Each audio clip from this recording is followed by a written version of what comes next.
There are things in this world that we will never fully understand. We have worked years to build our credibility, our reputation. Working alongside the most renowned professionals in the field, capturing groundbreaking proof of the poorly written. It's working! Whoa! I can't give you an explanation. This is our evidence, our words about books. Yeah, touchdown Kansas City, Ben. I don't know if you heard, but we once again won another Super Bowl. That's right, Ben. We've got the rings. We've got Taylor Swift. We're the ones ruining football. We have lived long enough to see ourselves become the villain. We are the final boss, Ben. Is that the guy she's dating? Yeah, Taylor Swift is dating one of the Chiefs, Travis Kelce. Huh. Who Yeah. I tuned out this entire football season. Who were they even playing? The 49ers, just like back in 2020 when we beat I'm them okay the with first this. time. I'm okay with this. I don't actually mind the Chiefs winning that one. Not a big 49ers fan myself. Yeah, they beat the Lions for the whatever the championship is that isn't the AFC, which is the good championship, the other championship. Mm-hmm. They beat the Lions, so the Lions didn't get to go to a Super Bowl, and they never have. And so I wanted them to be beat, and they did. Anyway, this isn't words about football, Ben. This is words about books. And I'm Nate, you're Ben, and we're talking about, I don't know. We're talking about something that was so monumentally bad, you did not want to tell me what it was in advance. Okay. It's been hard to keep this a secret because, I've had no one to talk to about this. My friends and family are sick of hearing about it. When I tell you... Good sign. When I tell you, we've been on this journey for a long time. Words about books. When I tell you, this is, without a doubt, the worst book I have ever encountered. Worse than Ready Player 2. I hope you understand what that means. Only Worse than you, Bella perhaps, Mackie. can understand what that means. Worse than Bella Mackie. Oh my god. This is a nonfiction book. I picked it up because I thought it would be funny. And it may yet prove to be funny. But it wasn't funny to read. It was infuriating to read. I am, of course, talking about Ghost Hunting for Dummies by Zack Bagans. Oh my god, you fucking asshole. You said something in one of the Lord of the Rings episodes. I had a whole different intro planned for this. In one of the Hobbit episodes we recorded, you said something like, I said men, the death is the gift of men. And you got to remember that in this world, they know for a fact there's a one true God and there's life after death. And you were like, oh, I wish I could know that. And I was like, oh, well, maybe we can. And so I decided to grab Ghost Hunting for Dummies by Zack Bagans. I have enjoyed Ghost Adventures. I enjoy it somewhat ironically. Did he prove the existence of the afterlife? I don't even think he wrote this book. Okay. Is it a For Dummies book like what I'm thinking of? It is a For Dummies book. Oh my god. It is a Wiley brand For Dummies book. They've got stupid little icons all through it. It's got the black and yellow. Zack Bagans is on the front cover holding out his hand, ushering me on another dark journey with him. Oh my god. And I knew we were going to be in trouble. I knew this was not going to be funny the way I thought it was. When chapter 1 opens with a page and a half quote from another book's introduction. He just opens his book with the opening of another book. And then I kept turning the pages, right? Oh my god. And it gets bad pretty early on, but it's a lot of what you'd expect. But there's so many quotes. And I don't want to say, well, let me just say, do you remember that video H Bomber guy did on plagiarism? Yeah, how can I forget? It was like 17 hours long. Here's the thing. Pretty early on, he starts just doing like full page quotes, half page quotes, quarter page quotes, followed by another quote of a guy named Troy Taylor. Is Troy Taylor aware that his entire work is being republished? So eventually after it got to a point where I was like, okay, more of this book than any publisher would publish, let alone the reputable For Dummies brand, is attributed to another author. Like, this is getting weird. And I immediately had to Google Zack Bagans, Troy Taylor, because I've never seen anything like this. You would think Troy Taylor, Zack Bagans' alternate reality or alternate, like, is he the Dr. Jekyll to Zack Bagans, Mr. Hyde? Zack Bagans would never not put the name Zack Bagans on anything he did. That has become apparent to me. Not Zack Bagans' Ghost Adventures, not Zack Bagans' Haunted Museum, not Ghost Hunting for Dummies by Zack Bagans. So I Googled... He didn't even put the normal For Dummies, like the little illustration of the guy. It's literally the little guy is literally Zack Bagans. It's got his stupid glasses and goatee and his dumb pointy hair. Wow. It's ridiculous. So I Google this, right? And I find a blog called The Skeptical Inquirer by this guy named... That's always good. That's always good. I'm a skeptic. I have healthy skepticism. I question things, Ben. That's good. So did Kenny Biddle, author of this blog. That sounds like a guy who wears a... God, what is it called? What's the nice term for a wife beater? I don't think so. I think he's more suspenders. I think he's more suspenders on chap. A pit-stained wife beater. I don't think Kenny Biddle works on the railroad. Kenny Biddle seems like a decent guy. Seems like a science-minded guy who likes to actually investigate the claims of ghost hunters. Oh, okay. I'm sorry, Kenny. I thought you were Zack Bagans adjacent. No, he's Zack Bagans antagonistic. Okay. Kenny, you're all right. Kenny, now I only have Kenny's word for this, but Kenny does have a screenshot with timestamps that seem pretty plausible of him having a conversation with Troy Taylor in which he read Ghost Adventures, Ghost Hunting for Dummies, and he also had a suspicion, and he asked Troy Taylor, did you ghostwrite this book? Did he use all this material with your permission?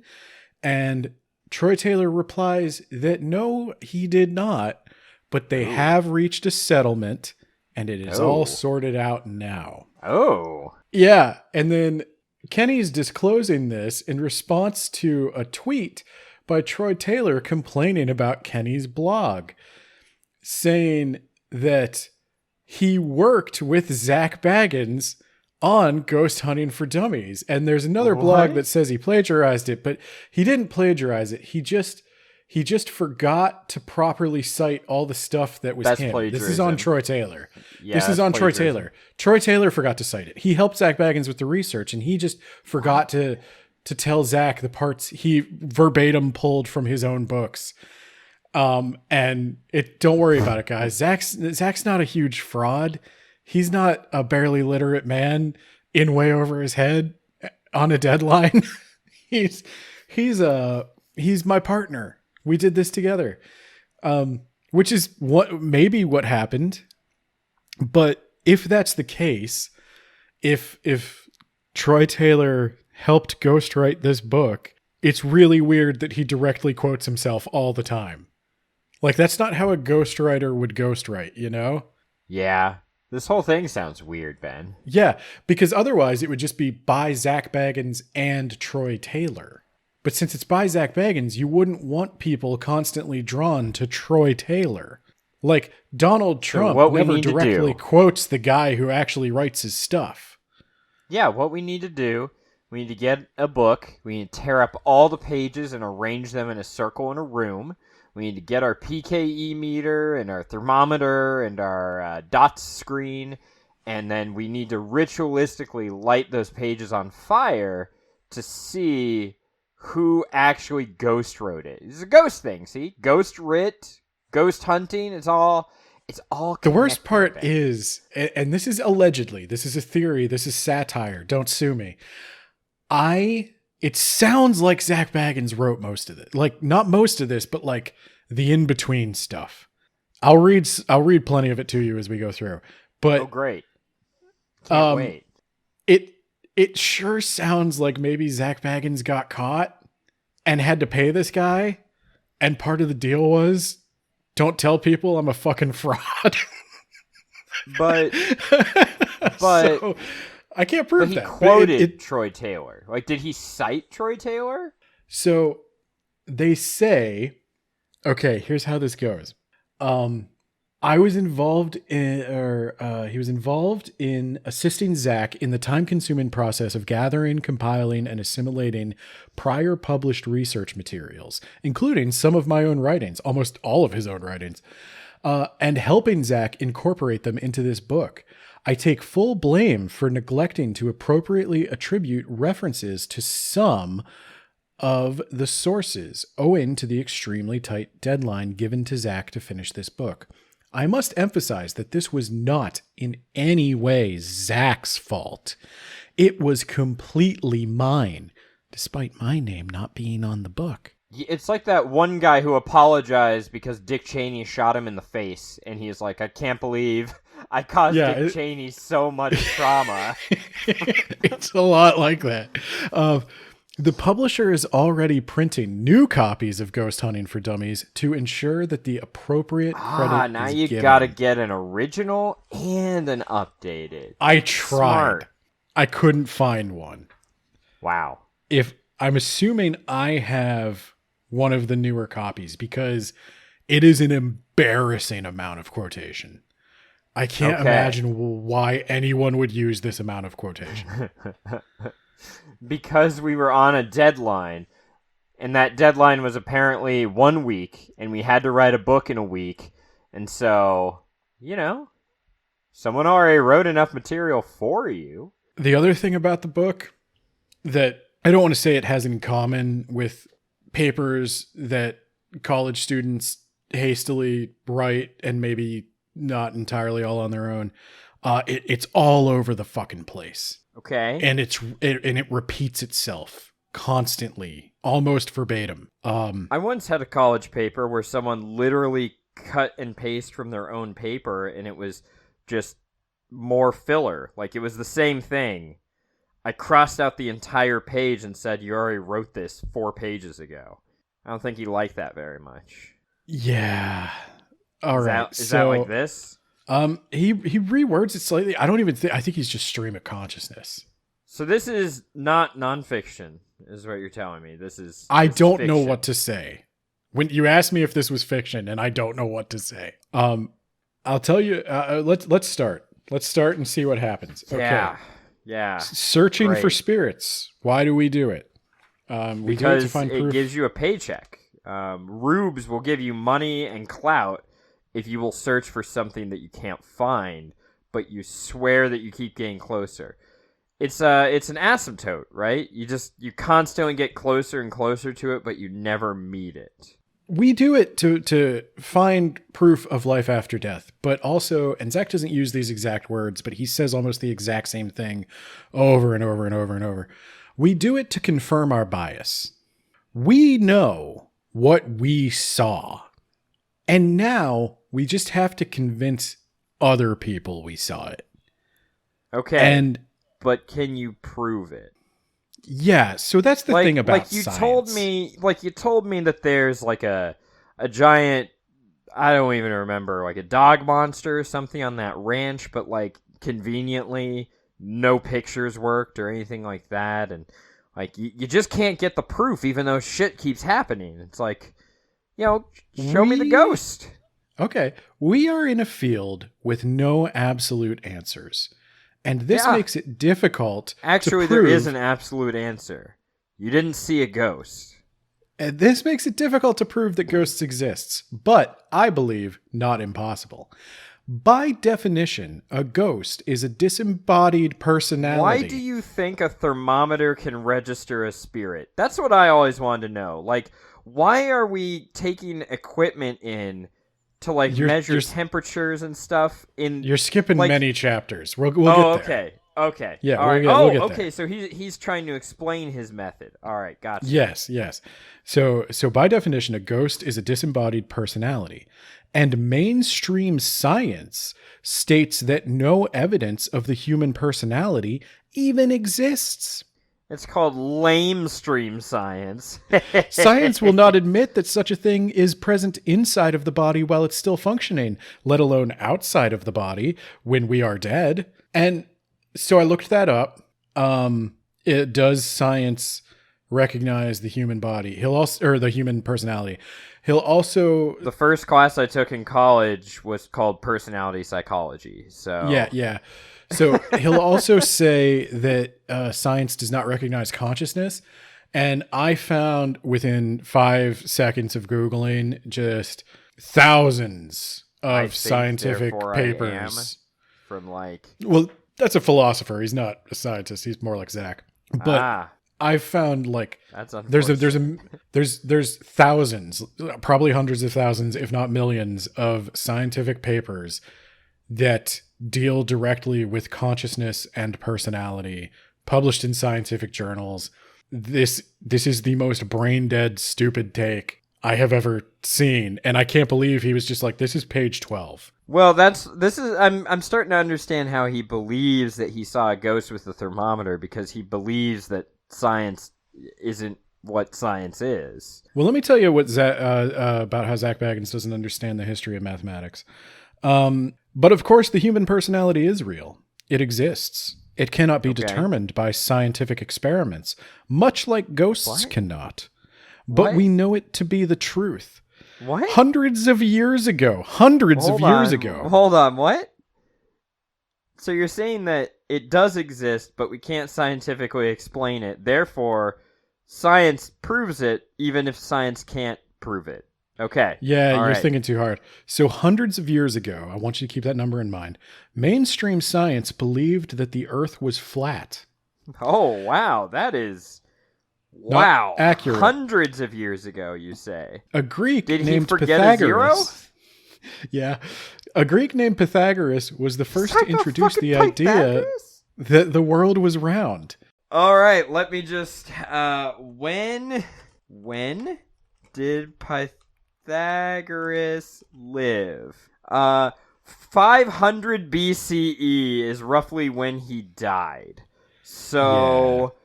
Yeah, but that was, we're still a few hundred years away from Jesus' first arrival, right? That's how this works? So it would not be another 300 years before another Greek, Eratosthenes, would create a mathematical theory to back up the idea. But even then, it was dismissed by most as ridiculous. It would not be until Magellan finally sailed around the world in 1522 that proof of the world being round was finally accepted.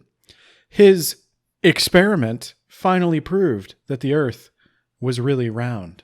So people knew that I don't know if this is common knowledge, I sure fucking hope it is. Widely recognized. Yeah, people knew the Earth was round for a long, long, long time. Sailors had seen you can see it. You can see that it's round. Yeah, unless you sit at home all day, in which case it looks pretty flat because you can't see the curvature from how zoomed in you are. So checkmate, scientists.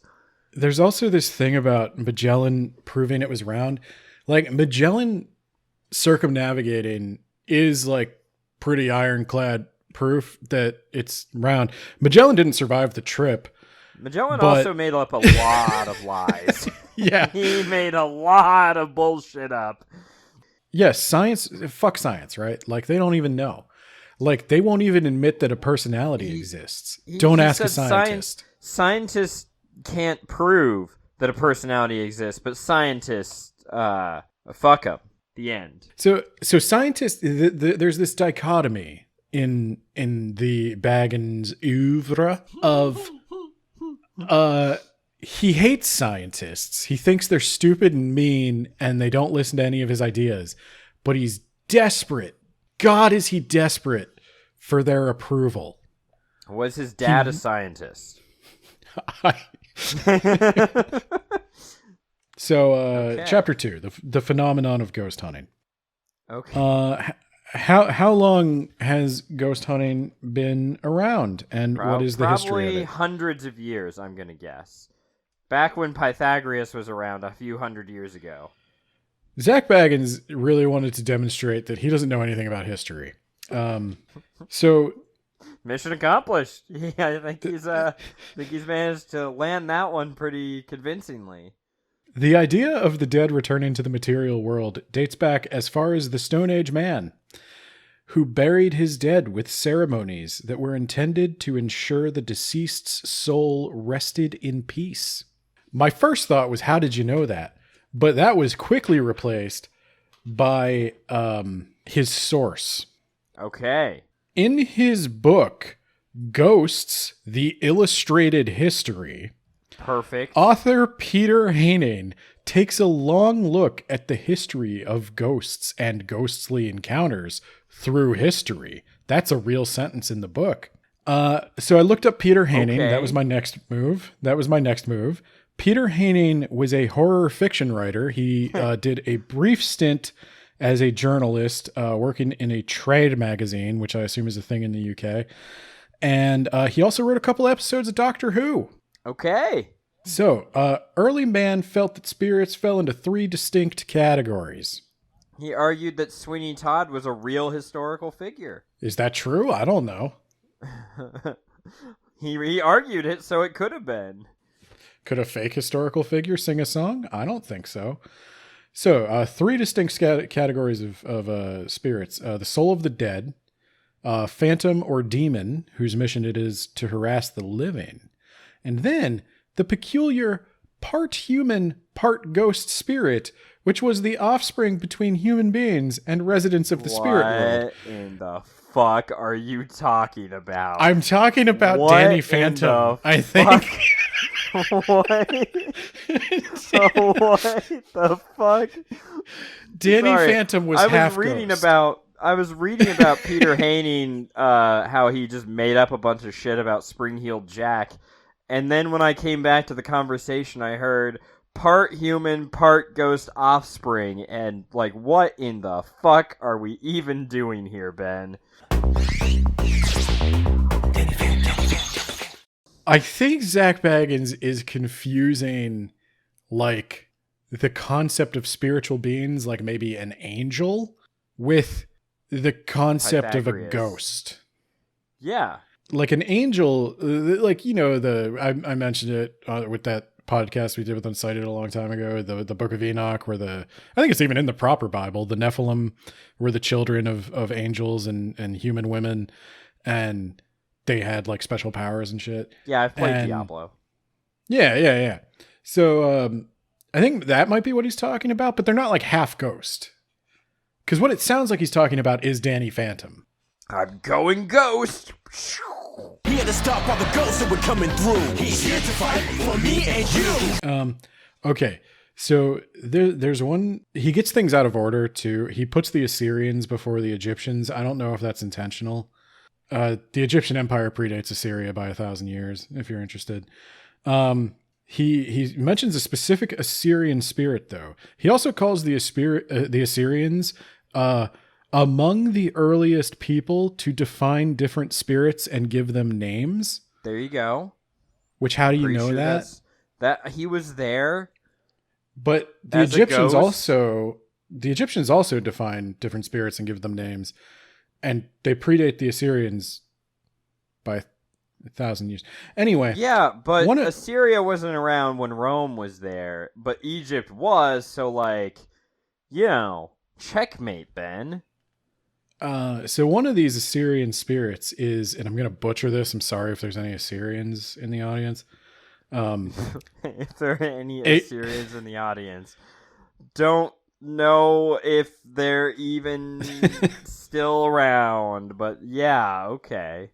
The Ikimu which was a spirit of a person who was not properly buried. A visitation from this entity was said to predict a death in the family.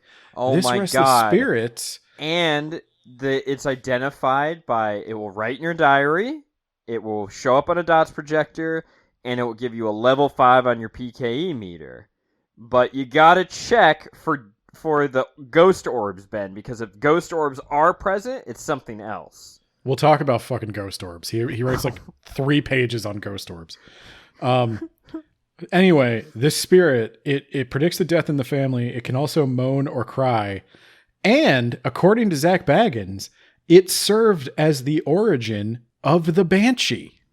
Oh my God. I don't think that's possible. And also, No. like, it's worse that for checks Zack's out. argument. Like, I think the people that would go on to become the Celts were already, like, there by the time the Assyrians... How do you know the Assyrians didn't go all the way to... I don't. And in fact, I tried to research it and then realized I was spending just way too much fucking time on this. Exactly. So what you need to do when you're doing this, instead of spending time researching, you just say stuff that sounds correct. But the okay? problem is, Nathaniel, if it's the origin of the Banshee myth, then it sounds like the Assyrians told the Celts about the Banshee and they just started calling it the Banshee. But if No, two the different groups of Assyrians told people... the Celts, they told the Celts about this other thing, and then it leveled up. It hit level 16, and it evolved into a Banshee, Ben. But like if two different groups of people both separately encountered the similar creature, that's more credibility towards it being a real thing than if one guy put it in another guy's head and then that guy saw it. Are you, Ben? I feel like what you just said undermines all of ghost hunting, and I need you to not say that again. Okay? Okay. If you tell me you saw something, I'm more likely to think I also saw something, and like, stop it, Ben. Okay, I'm going to speed run this. Zack Bagans will now list several cultures that still exist. The Egyptians, which I know, the spiritual beliefs have obviously changed immensely, but he doesn't really have a lot to say about them. The Arabs, the Greeks and Romans, and then I think he cites a play where a ghost visited Brutus before he died. I don't think that was real. What? Yeah, okay. I'll just read you that one. Okay, so the story of Caesar's violent end, foretold to his wife Calpurnia by a spirit, became an important part of Roman lore. As did the legend of the emperor's spirit returning to haunt one of his assassins, Brutus. But this was not the only time the unfortunate Brutus was visited by a ghost. Another time, this time preceding his death, appeared to him when his army was waiting to do battle with the triumvirate in Greece. One night, according to the record of the incident, Brutus was in his tent working when he saw a ghost appear at his side. It was described as horrifying in its gigantic proportions, pale, and with an emaciated face. For a time, the specter was silent, just fucking staring at him. And then Brutus asked what it wanted, and the spirit replied, "I am your evil spirit. You will see me again at Philippi." Okay. And the ghost was right. Brutus died. Scandinavians. Unfortunately for Zack, I happen to know something about this one. Scandinavia. By the way, Scandinavia gets 2 sentences. I'll just read you the whole. This is the whole passage on Scandinavia. So, does Zack believe Rome was founded by Romulus and Remus, who were raised by she-wolves? Does he think that's true? Why would they lie? What reason would they have to lie about that? Yeah, what reason would Billy Mitchell have to lie about his video game records, Ben? It's the only thing anyone knows him about. I don't know who that is. I assume it's a scientist. So Yeah, Scandinavia, bleep his name because he's a Sue happy fucker. Anyway, go on. Scandinavia was also a region filled with stories of ghosts at this time in history. It was customary for the Nordic people to perform ceremonies at the graves of their dead to appease the spirits and make it easier for them to enter the halls of Valhalla. So I'll tell you, no, they didn't. That's not a thing. Valhalla is a pretty late entry into Norse belief, and didn't really even conceive of ghosts in the same way. Most people went to hell. That's where we get the word hell. Hell was just the afterlife. Valhalla is where we get the word Valhalla, Ben. Come on, get with the game. Yeah, almost no one goes to Valhalla. You have to be in Odin's army to get to Valhalla. You and I, we're already too old to go to Valhalla. He harvested people at the prime of their youth. That's why if Odin gives you a spear, you politely decline and say, "No, thank you, Odin. I don't trust you." No, thank you, Odin. I would rather go to hell because I know Surtur is going to do some things to you. Surtur's not in hell. Surtur's in Muspelheim. So fuck. Stay in your lane, son. Well, hell is ruled by the goddess Hell of the same name. My opinion is just as valid as Zack Bagans, okay? So That's maybe true. Surtur is in hell, Ben. You don't know. Okay, he's got India, the Chinese, the Japanese. He did get one thing right about the Japanese. That they are a people? You got that right? No, he got... people who listen to the anime podcast will enjoy this one. Among the most frequent apparitions were those of women with disheveled hair, clad in flowing robes. Every Japanese ghost is a long, dark-haired woman who kills you. Native Americans, I'm not even going to torture them with that. Early Christians. Okay, Zack Bagans gets a lot wrong about Christianity. Ben, but how would he be able to do the research? It's such an ancient religion. Well, Zack Bagans... It's not like the Assyrian Empire, Ben, that's so fresh in our minds because it was a few hundred years ago. Zack Bagans hangs out. He hangs out with a church. Oh, what are they called? It's like the... Oh, this is tough, and I kind of wonder if it's not on purpose because they are full of shit. It's the holy... It's like the Holy Order of St. Michael or something. Westboro Baptist Church. No, the problem is it's something St. Michael, and there's a million like legitimate organizations that use St. Michael as like a patron, and this particular church, their whole ministry is exorcism, like all they do, and they employ ghost hunters. Oh wow! So what you're saying is they're a bunch of hack frauds. I'm saying they got kicked out of the Catholic Church and found another Catholic church that, through a quirk of medieval law, had the right to authorize a new congregation. And they got that church to rubber stamp their church. This has nothing to do with the book. I actually looked, and he wisely does not include this in the book. But it is in the show. And I had to pause the show and start Googling, and it took me a while to find their website, which, by the way, looks like an Angel Fire page from fucking 2002. It is awful. And it's recruiting. They're like, "Do you have what it takes to fight the devil?" And they want paranormal investigators. They want clergymen who are going to do exorcisms on devout people. Anyway, Zach's going to list some famous ghosts now for no reason. The drummer of Tedworth. There's a reason. Old Jeffrey. Page count. The Cock Lane Ghost. He quotes somebody else here. According to Lenora of the Haunted Palace blog. Yeah, that is where I want to quote from. A fucking blog. Lenora, I don't know if you know you made it into the Zack Bagans book. The Bell Witch of Tennessee. This one, the Ghost Hunters crew investigated. Why would anyone think it's okay to cite a blog as an authoritative source? Oh, you're going to have a bad time with the rest of the book. Oh my fucking god.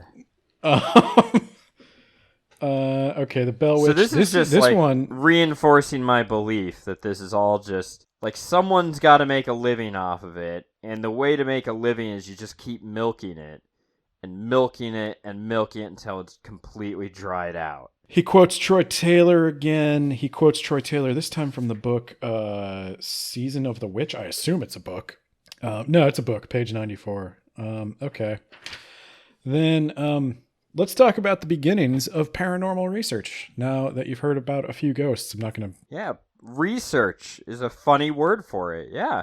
I think I've seen it in a lot of horror movies where they get on the old public library catalog and they type in, who is Bagul?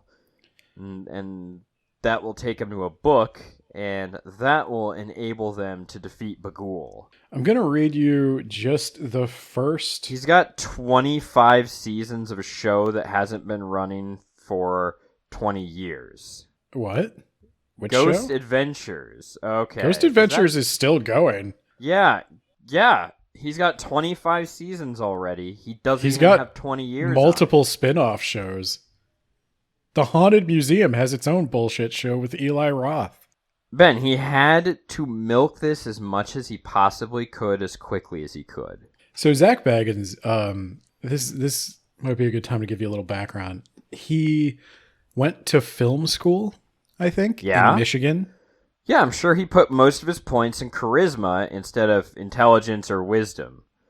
Later in the book, he will talk about Ghost Hunters, the first big ghost hunting show that got popular on the Sci-Fi Channel.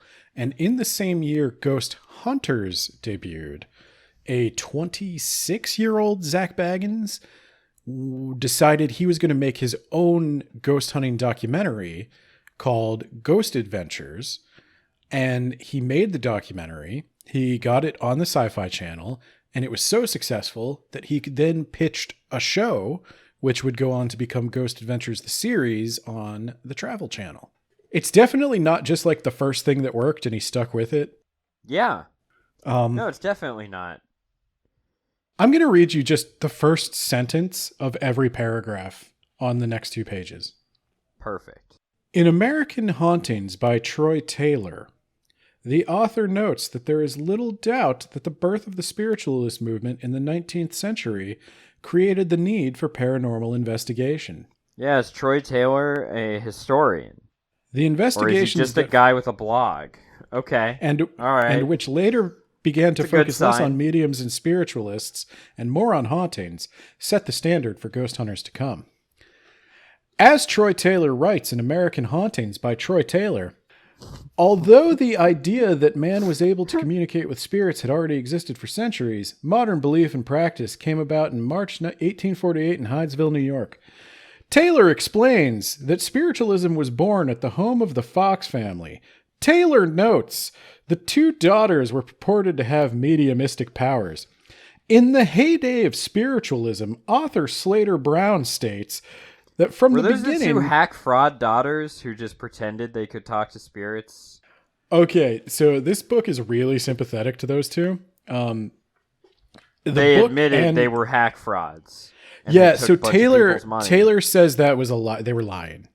Why would they lie? It was the only thing bringing them money and business, and when they revealed the ruse, they died poor and destitute. So Taylor According to Nate from Words About Books, it also has a blog, blog.wordsaboutbooks.com, or .ninja. You don't even know your own blog. Hey, it doesn't matter. I'm still quoting from Nate. Spiritualism has been around for at least, let's say 3, maybe 400 years. Really long time, right? 400. Oh my God. I don't think so.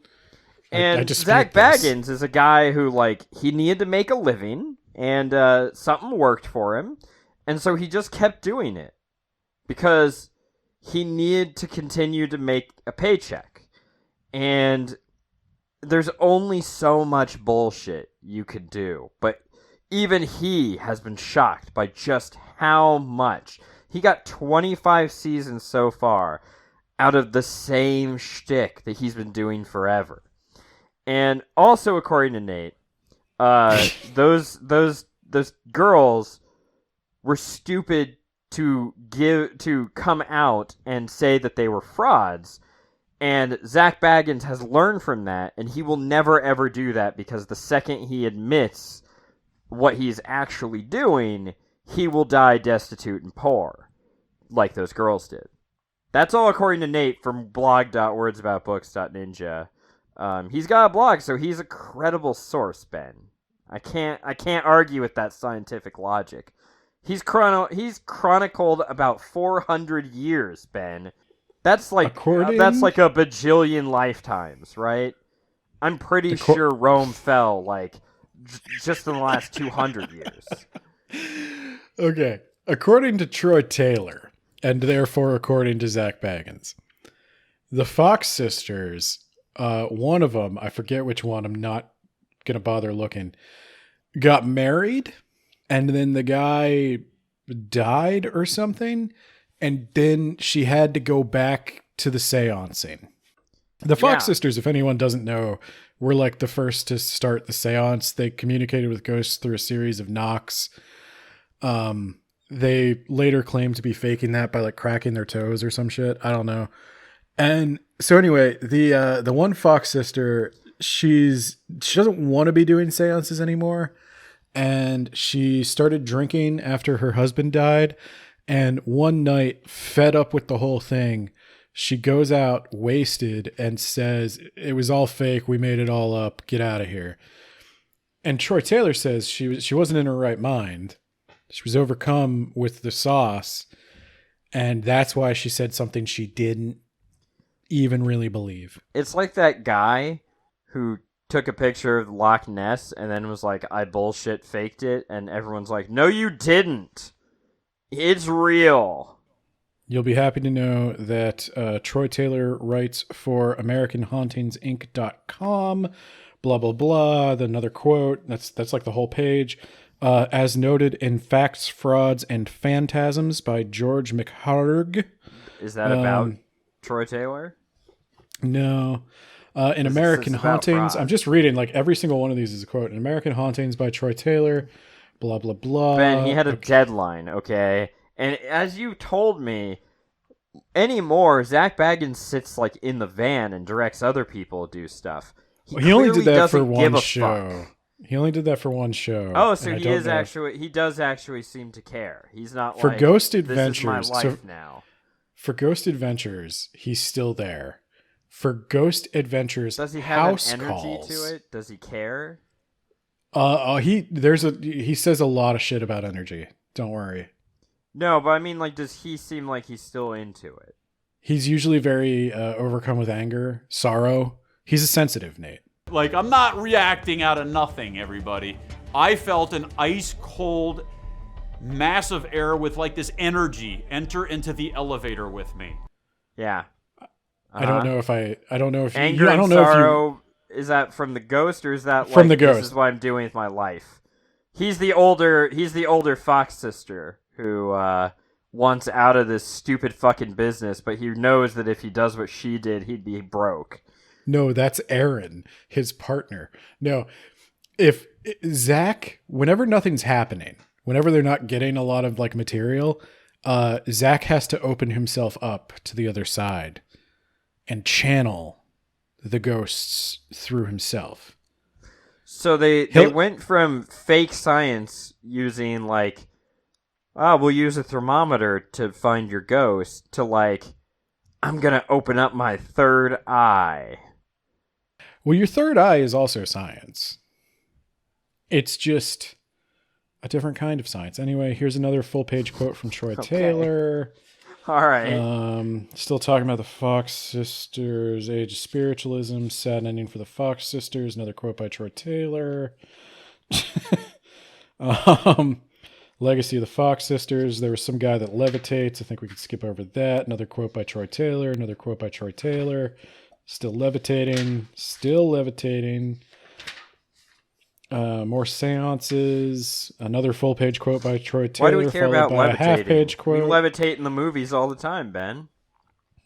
Oh, there is another full page of the book that's just a list of movies that have ghosts in it. That's helpful. Thank you. I'm sure it's nowhere near complete, or he just copied it from like an IMDb list. Okay, here's another good one. Ben, he had a deadline and he had to meet a minimum page requirement. Okay, the Society for Psychical Research. This is where we're getting into the good stuff. Yeah, I already know that it's bad because it's psychical. Yeah, it's not a real word, is it? Yeah, no, you had other words you could have used, and you went they were with the dumbest word. They were all taken by the other legitimate departments. In 1882, paranormal research took a giant leap forward from seance room, there has to be a name for that, to scientific setting, when a group of insightful British men, most of them educated at Cambridge University, formed a new association for investigating the paranormal that they called the Society for Psychical Research, or SPR, as it came to be called. So I guess scientists do sometimes get involved in this. So let's see what these guys did. They did some ghost hunting. Couple of scandals. Maybe the some, only woman some unpleasant quits. fornicating with people they shouldn't have been doing that with. The only woman quits in protest. Another Probably she was the victim there. I mean, Troy Taylor, Harry Price. Okay, so we're bouncing around. We had the Society for Psychical Research. I think we'll come back to that at some point. But for some reason, we're switching to Harry Price, the first celebrity ghost hunter. And Zack Bagans is unusually self-aware here. oh wow. Most present-day ghost hunters emulate Harry Price with every investigation they conduct. And sadly, few of them have any idea they're doing it. Does Zack Bagans do it? Kind of sounds like he does. Kind of sounds like he does, Ben. In American Hauntings, Troy Taylor notes that although disliked and distrusted by many, Harry Price remains one of the most important figures in the formative years of ghost research. Yada yada. Jeff the Talking Mongoose. He investigated Jeff the Talking Mongoose. We don't have time for that. Oh yeah, there was a talking cat on the Super Bowl yesterday. It kept saying meow, and like it was interpreted as mayo, and you know, this is a funny talking cat. Maybe Zack Bagans should look into that. So Harry Price's flamboyant showmanship, his larger-than-life personality, and his refusal, his high charisma score, yeah, to go along with those who wanted to keep paranormal. I can see why your family is tired of you talking about this, Ben. Confined to the laboratory, made Price many enemies in the field. Much of that resentment was caused by Price not having scientific training, yet also being extremely skilled in investigating. He was an amateur magician. Yep. Wow, you're really digging a hole for this guy and not realizing it, huh? But that means he was really skilled at detecting fraud, Nate, because he knew all the tricks. Yeah, I mean, I'm sure when he looked in the mirror, he detected a level 5 out of 5. He knew all the tricks because he actively employed them, right? Price investigates the Borley Rectory. I want to say that this entire thing on Price is almost directly ripped from Troy Taylor's book, American Hauntings, because there are just several full-page quotes, followed by like paragraph quotes, followed by Troy Taylor notes. It's ridiculous. Yep. That's plagiarism. So you know if you turn that paper in, you know if you turn that in, even if you quote it and cite it, they would still count it off. What if I pay the guy? You also have to pay the teacher. Well, I don't know if somebody at Wiley Brand got paid. Then we've got Hans Holzer. Now this guy's actually, this is an interesting bit of trivia I did not know. So Hans Holzer would go on to become one of the most famous names in modern ghost hunting. We're getting into the modern age. And he had fans. And among his fans were Elvis Presley and Dan Aykroyd. Oh boy, you should maybe refrain from citing Dan Aykroyd, because he's a fucking lunatic. This is a direct quote from Dan Aykroyd. I became obsessed by Hans Holzer, the greatest ghost hunter ever. That's when the idea of my film Ghostbusters was born. Yeah, so he did a lot of ghost hunting. He wrote a book. The book is called Ghost Hunter, a scientific investigator of the paranormal, he called himself. Ed and Lorraine Warren. Oh, God. Thank Christ they're here. Okay, Ed and Lorraine Warren are prominent ghost hunters. I'm not going to read what Zack wrote because I did actually look through it, and nowhere does he mention that they were like well-established frauds and assholes, actually. Almost all of their most famous cases, like they didn't do anything and were asked to leave. But they became the heroes of the Conjuring universe, where they are played by the much more attractive Patrick Wilson and Vera Farmiga. So, yes, good movies. Patrick Stewart and Vera Farmiga. I said Patrick Wilson, and I know you heard me. And I chose to believe something different. According to Nate from blog.wordsaboutbooks.ninja, Patrick Stewart is a ghost hunter in one of those movies.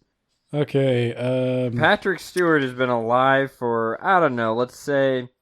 Assyria was 400 years ago, so Patrick Stewart's been alive for 2, maybe 3 years, so... Did you change Assyria when I wasn't looking? Is it... Did they find Assyria when they found America? What the fuck's going on?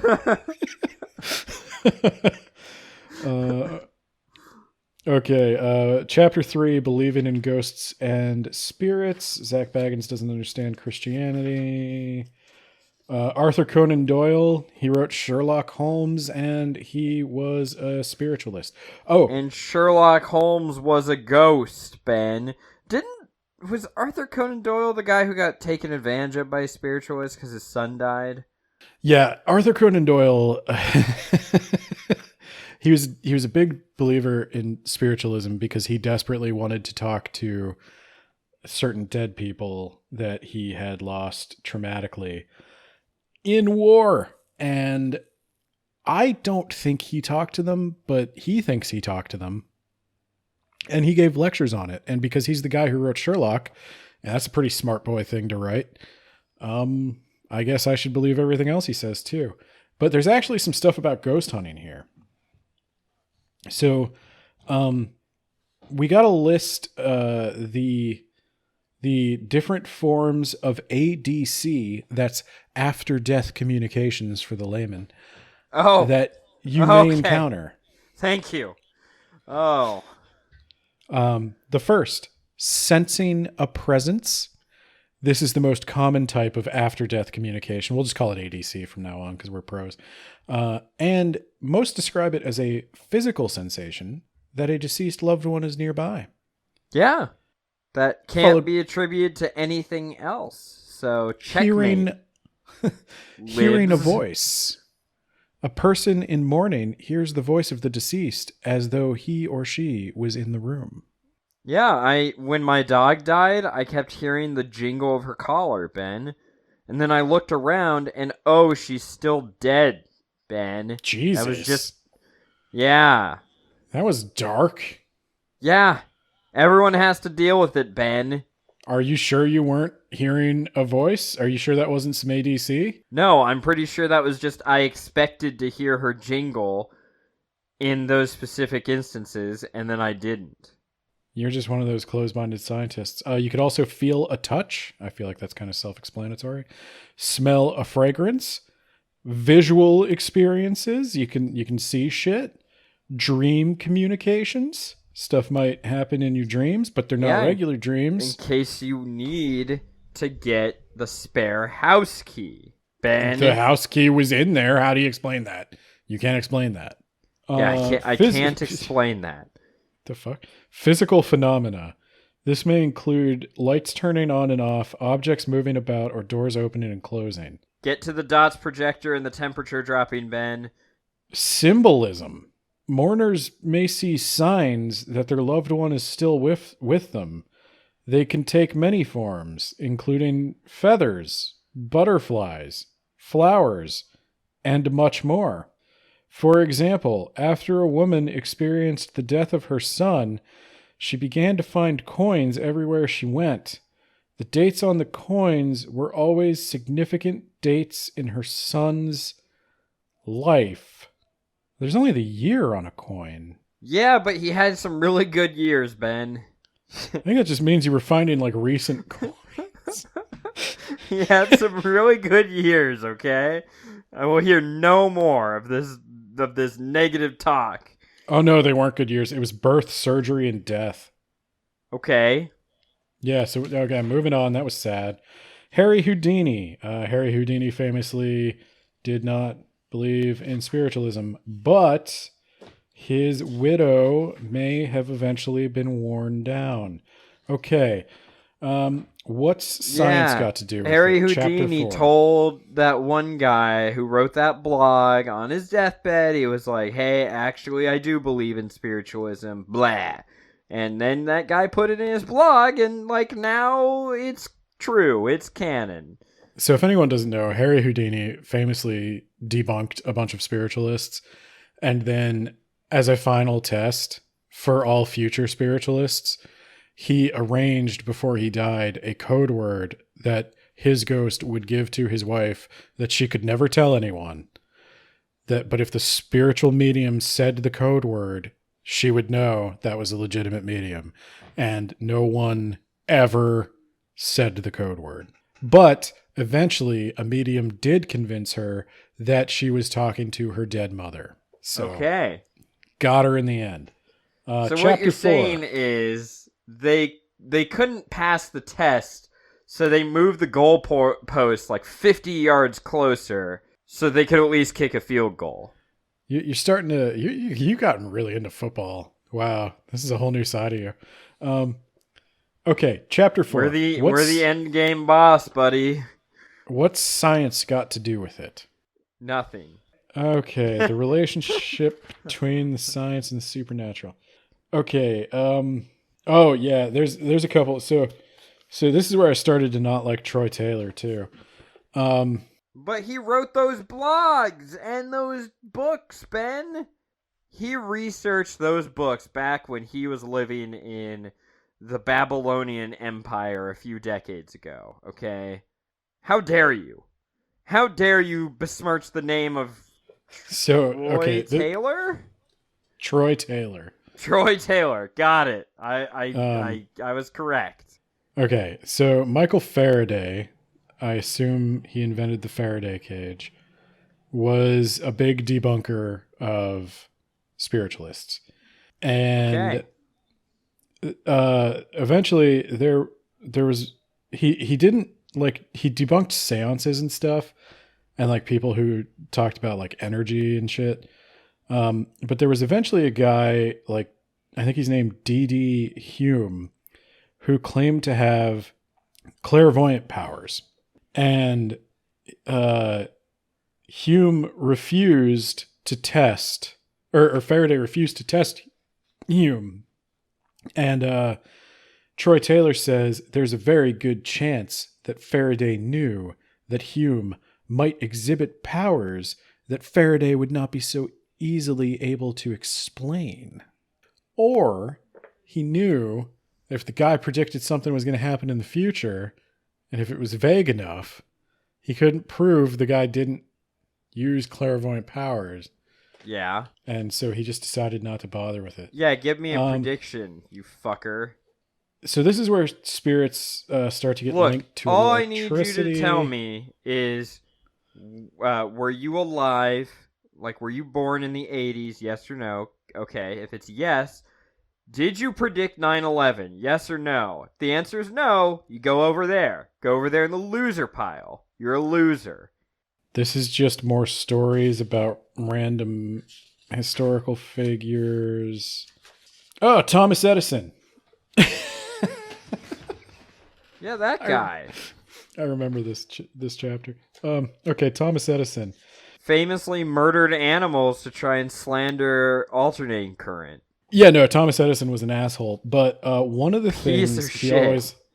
So this goes on for, let me tell you, 1, 2, 3, 4 pages. Okay, 4 pages on Thomas Edison. Let me summarize them for you. Thomas Edison once talked about inventing a phone that could communicate with the dead. He never invented the phone, and nothing even resembling a plan or a schematic or anything. Well, there wasn't anyone around at the time trying to develop one that he could come in and steal, so that's why he never got around to it, Ben. Yeah, but some say he maybe did invent the phone. So... Yeah, you'll have to tell that to Alexander Graham Bell and his fucking super monopoly that he built off of the phone. This was I think that Alexander Graham Bell is probably someone Edison couldn't have easily fucked with. I don't know anything about Alexander Graham Bell other than he invented the phone. He led to the creation of AT&T back when AT&T was a monopoly. Was he big? Could he kick Edison's ass? I don't know. Because Tesla Legally, was a probably. scrawny man. Was Edison a big Chad fellow? I don't know. Let me see. There's a picture of him here. Oh, he looks like a prick. Was Thomas Edison a Chad?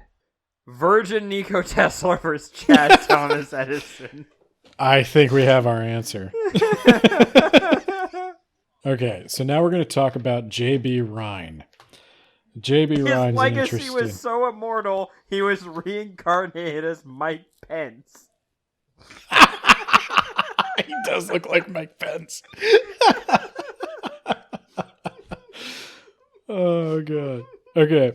So you remember that scene in Ghostbusters where Bill Murray's like holding up the cards and the girl's getting them all wrong, the guy's getting them all right, but he keeps shocking the guy because he's trying to sleep with the girl? Yeah. Okay, that's those cards. That's what J.B. Rhine invented. He invented cards on geometric shapes on a card. Well, okay, technically, he got another guy to draw the shapes, but he came up with the idea of having people guess cards. I can tell you're impressed. Yeah, I mean, wow, things were a lot less impressive like 100 years ago. So when you could just like, you know, God damn, like no wonder like George R.R. Martin he's a sad man now, Ben, because we got the internet, we got telephones, and like back in his time, you got cards with like shapes on them, and like, god damn, we've made so much progress in his lifetime. Okay, so this is the thing he came up with. He wanted to study like, I don't know, extrasensory perception. And he got 63 students and conducted about 10,000 tests on those students. And many of them actually scored way higher than chance. And did he score with underage students like Bill Murray in Ghostbusters? One student even managed to get all of them correct. Okay, did we prove this? Did we pull this person in front of a different instructor with the same cards to prove that it wasn't just like the instructor giving them cues or like, hey, if that's true, great, but I'm going to guess there's a catch here that any idiot can spot. So let's have it. Okay, so he published it. And his work was pretty universally panned. I'll read you a couple of things. So he published Extrasensory Perception, considered by many psychic researchers to be a milestone work in the history of the paranormal. While parapsychologists reacted positively and realized Rhine's work was significant, skeptics, of course, criticized Ryan's test conditions because there was likely no amount of evidence that would change the minds of those with a single purpose of debunking the paranormal. Let me read you another quote from the next page. Okay, but what were the testing conditions that were criticized? Hang on, I'll tell you. But first I got to read you one more thing. When the National Science Foundation surveyed the general public about the perception of science, most were found to consider ESP and the study of psychic abilities a pseudoscience. Evidence for the existence of ESP is considered questionable because attempts to replicate the studies that seem to have proved such abilities exist have not been successful, largely because no academics are willing to put in the kind of time that J.B. Ryan Give me and those others cards did. and give me your students, fucker. I'll knock this out in an afternoon. They dismiss it all as junk science, not worthy of bothering with. Well, now, Nathaniel, what if I told you that I have the power to Google things? Oh my god. I Googled, I don't know if Google's real. did anyone try to reproduce these results? And wouldn't you know, if you just scroll down on the Wikipedia page that these assholes copied this from, you would see that one study was performed on literally double the number of subjects, producing more than double the number of trials, and failed to produce anything like the results. Then 4 more psych departments tried it and also couldn't produce the results. Yeah, you know why they did that? Because I'm sure a psych professor's like, oh, that'll be fun. Let's get some students signed up for that. Fuck yeah. Maybe I can get some grant money. In the Ghost Hunter's Guidebook, Troy Taylor, unsurprisingly, states, mainstream science demands that for something to be real, it must be duplicated over and over again in a scientific setting. But, like, I don't want to do that because that's hard and they'll find out that I'm wrong. Unfortunately, the supernatural doesn't conform to the idea of repeatable experiments. Yeah, okay. It's also beyond the realm of science, We can measure, document, and record, but ghosts do not perform on command and in a structured setting, which is what scientists you're not talking about ghosts, demand. you're talking about ESP and people. Well, we're talking about ghosts now.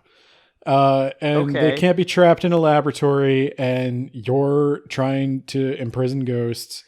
But so do we most can people detect them with technology, but we can't trap them? Gotcha. Okay, well, if ghosts Maybe aren't you're the real- one who doesn't have an open mind. Guy whose name starts with an L and his last name also starts with an L. I've already forgotten it. Troy Taylor. Fuck.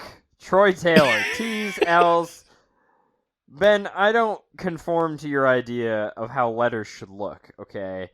And an L to me is really a T to other people, and vice versa. So, you know, get on my tevit, Ben.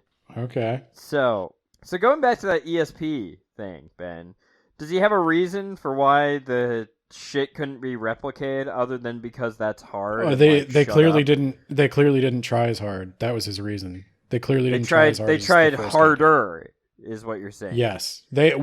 Technically speaking, they did not try. You're right. They did not feed the first answers to the students, is what you're saying. They didn't cheat. Damn. No one's saying he cheated, but there was some implication that the cards might have been a little see-through. And yeah. No shit. Wait, give me the student that scored a perfect 100. We'll test that same student. Zack had an answer for that. What did he say? Okay. I'm a hack fraud. Please stop giving me money. I'm begging you. I want to switch careers. There were also those who questioned whether the subjects might have been able to read through the backs of the cards and thus see the shapes on them. This was one of the most ridiculous of the accusations, since Ryan had taken every possible precaution to prevent such sensory clues. And Mike, I actually wrote in the book next to that, how do you know that? Yeah, were you there? And then the next line is, Ryan was a trained scientist and was conducting studies under controlled conditions. But nobody could if they're like the whole point of the controlled conditions of the experiment is so that other scientists can reproduce them. And that's why, like, when they post those articles in the news that it's like, does coffee cause cancer? Does coffee cure cancer? Is coffee indifferent to cancer? Is like, coffee cancer? And that's Yeah. how you make coffee? You grind up cancer juice? Like, there's one study that said that, like, we took like 10 people and had 5 of them drink coffee and 5 of them didn't, and like, Look, all of I'm saying those is 5, everyone who 3 has had developed coffee cancer. will someday die, Ben. Coincidence? I don't know. Does coffee kill people, Ben? Maybe. I don't fucking know. I'm not a scientist. Wow, Ben. You're not okay. a trained scientist, so you can't control for these types of outliers. I don't know what this sentence is, but I haven't read the sentence yet. All I'm going to tell you is I have it circled, and beneath it I wrote, "It's because you're a fucking moron." Okay. Okay. The sentence is, we also know that since our consciousness is a form of energy, and as one of the greatest scientists in history, Albert Einstein, once said, energy cannot be created or destroyed. It can only change from one form to another. It's baffling why this concept is so easy to understand for paranormal investigators, but not for mainstream scientists. To which I said, it's because you're a fucking moron. Yeah, okay, so does the energy get converted to thermal energy? That's why you're walking around with thermometers? Except, usually ghosts, it lowers the temperature for them, right? So there's theories. Do you want me to skip to the theories, or do you want to spend more time on science? Oh my god. We gotta wrap this up, Ben. Yeah, I'm not doing another 2-hour recording session. We'll wrap this shit up. Okay, what do you most want to know? Why does he use a fucking thermometer and a regular ass fucking camera with night vision and think that that's suitable for capturing ghosts on image or on a reading? Why does he think that? Okay, hang on. That's talking to ghosts. Okay, first though, I just gotta tell you one more thing. The hazards of ghost hunting, the dangers that he needs you to watch out for, is that Nate will mock you on a podcast for being a fucking moron. Allergies. Oh, fuck Allergies are often an issue, especially during the winter. Fuck you. Fuck you. Take some Claritin, or if you don't believe in that, get some herbs and shit. Dust and mold. Cockroaches, also another problem. Histoplasmosis. You can also be at risk from animal droppings. You could get the histoplasmosis. I don't know what it is, but I know I don't want it. And asbestos. That's actually probably a decent thing to warn people about. You're going into an old building, you might get a healthy dose of the lung crusties. Okay. Dowsing rods. Hang on. The compass. This is a detailed description of how to make a paper cup. Basic items. Where's the thermometer? Working with trigger objects. Testing for psychic abilities. The compass. Apparently the thermometer is advanced. Okay. The EMF meter. He goes into, there's a couple of different EMF meters, which, by the way, this information comes from the Ghost Hunter's Guidebook by Troy Taylor, which I guess Zack Bagans read. The REM pod. Temperature sensing devices. Here we go. Okay, so paranormal researchers should always make sure that temperature sensing devices are in their toolkit. Monitoring the ambient temperature of a site is critical. We are aware of the temperature of our surroundings. Yeah, I know, in our daily lives, cold spots. Then he describes what a thermometer is. He describes what a fucking thermometer is. I'm trying to see if he says why. He forgot to research why. You're looking for temperature change abnormalities. I don't think he tells you. He just tells you to get a thermometer. Fucking god. He doesn't even have an explanation. Okay, hang on. Maybe he does. We're talking spirit photographs, EVPs. Wait, I swear to God, there was something about energy. I mean, the whole fucking thing is about energy. Detecting trickery when it's not a ghost. Yeah, when it's Zack Bagans. He has a whole thing about cameras that he took from a book about cameras. Understanding orbs. Okay, here's one of your questions. Do you want to understand orbs? No, not really, but sure. You might as well, because it doesn't sound like he knows why you bring a thermometer with you. I believe that orb anomalies that are captured in photos and videos are partial manifestations of spirits. There is no way So it's to not explain... glare or anything else. Well, he's got you covered. There's no way to explain incidents where even in very dusty locations, only a single orb is captured. Do you get it from multiple angles? No. In my experience, these kinds of orbs almost always have a corresponding activity, such as unexplained voices, readings on equipment, or even a physical touch.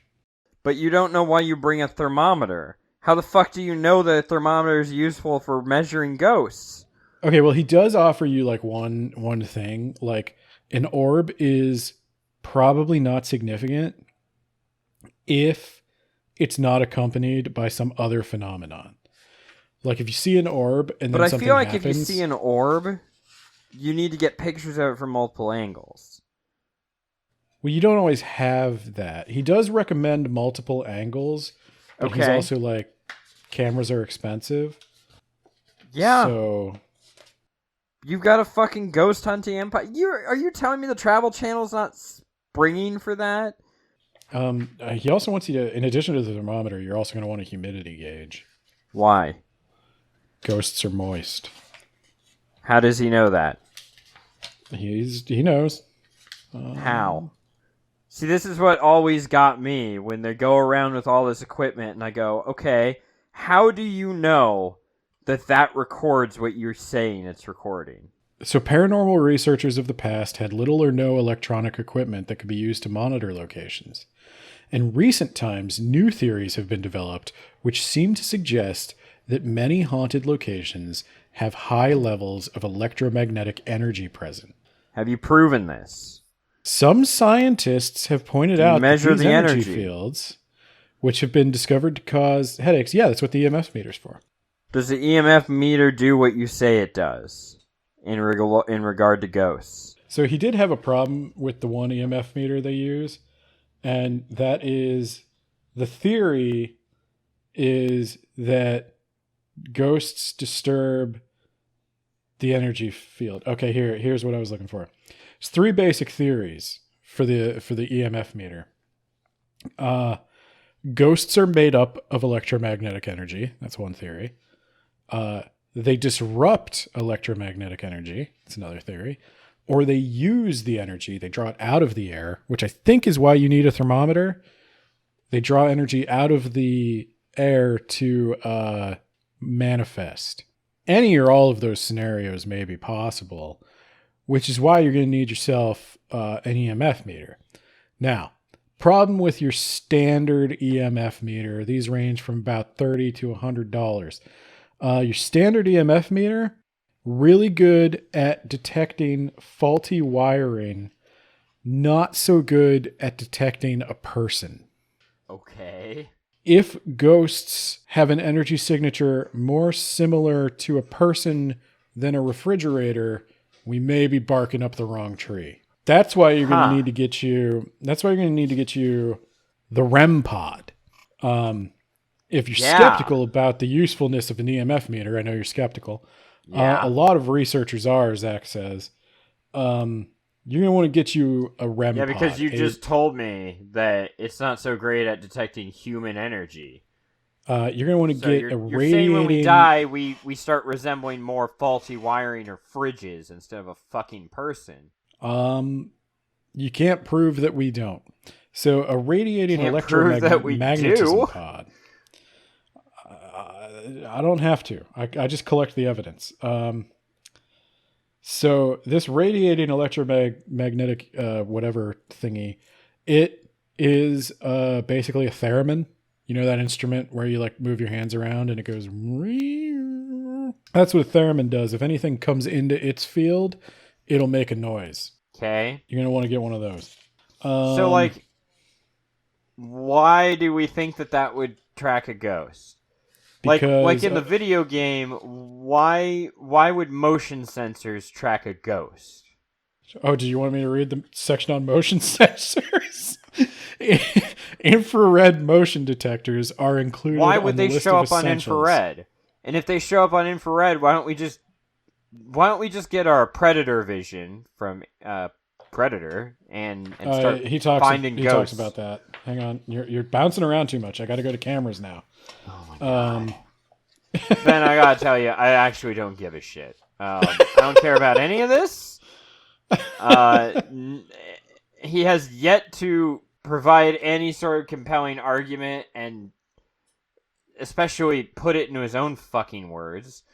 Like, if you want to believe in ghosts and whatever, you do you. But even believing in ghosts, I can't see how you go from I believe spirits are real to I believe spirits are real and you can pick them up on a thermometer and an IR camera or IF camera or whatever the fuck.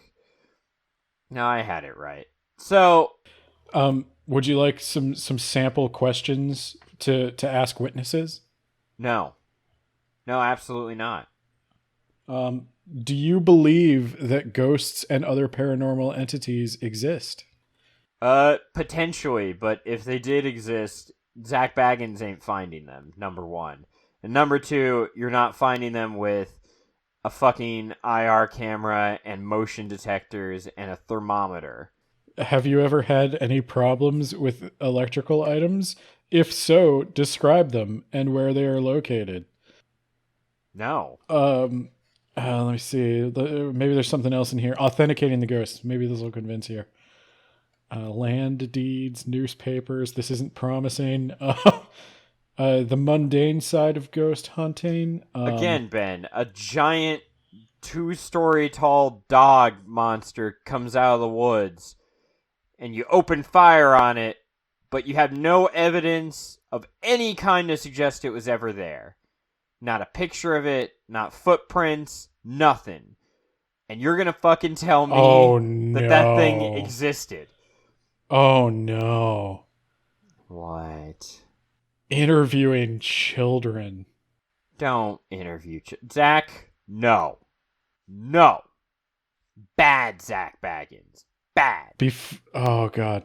Okay, before asking direct questions, you can set expectations that the child should provide accurate information by offering some instructions. The child's age may influence the number of instructions and perhaps the type of instructions that may be most helpful. I was not there and don't know what happened. When I ask you a question, I don't know the answer to those questions. Only talk about things that really happened. That's how you get a child talking. Just don't. Yeah. Please don't. That section should just be don't. It's not that fucking important. There's a list of ghost watching skills you should develop. You need to secure the location, but step 1, secure the location. Step 2, seek out an area of the house that you want to monitor. So you find the cold room. Give everybody a camera. Choose your investigators carefully. Record all the time. Leave an unmanned spirit box. Keep your members supplied with energy drinks. Have the team leader check in regularly.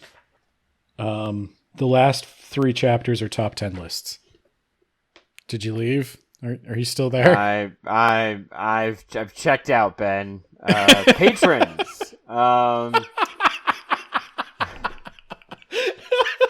Would you like to pay for more content like this? Please don't. This is what I did with your Patreon money. I bought Zack Bagans' dumb book. Oh, Christ. God. This was terrible. Like, terrible. I cannot tell you. Like, the attacks on scientists from a man just too stupid to understand what any scientist has ever said to him is so frustrating. And then you combine that with the fact that he couldn't even write his own bullshit book. He can't even. That's what makes it worse than anything we've ever read. He couldn't even write it. He had to get Troy Taylor to tag in and finish his fucking book for him. Yeah. It's almost like he sucks, Ben. Okay, my final thoughts, like my takeaway from this book, honest to God, it has made me enjoy Ghost Adventures way less.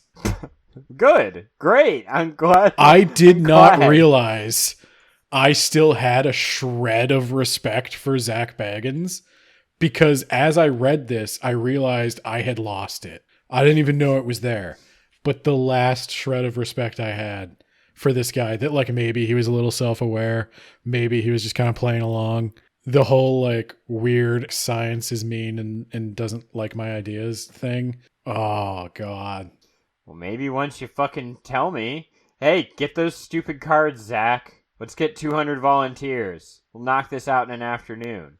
Okay. So the patrons. Yeah. Sorry. I'm specifically sorry to our Yacht Plan tier patrons. You should be. John Bierce, actual author of The Mage Errant and the Rack. We're going to be talking about one of his books, and this is what we got instead for this week. So then we've got another person I need to apologize to, Isekai Sensei Sama of That Time I Got Reincarnated in the Same World as an Anime podcast. Are ghosts just isekai protagonists between levels? Think about that. Energy. Don't do that. Don't think about it. Humidity. I'm also sorry to Spooky Shy, who actually got a preview of this episode. Yeah. And finally, I am sorry to Jamie, the Gravy Man of the If You Want the Gravy movie blog. Maybe you could review Ghost Adventures. Don't. No, don't do that. Oh, God. If you're interested, probably by the time this episode comes out, an episode of talking about Tolkien will already be out. If you want to get those episodes as soon as they're being done edited, or as soon as they're done being edited, go ahead and subscribe to our Patreon at the D Philosophy tier or above.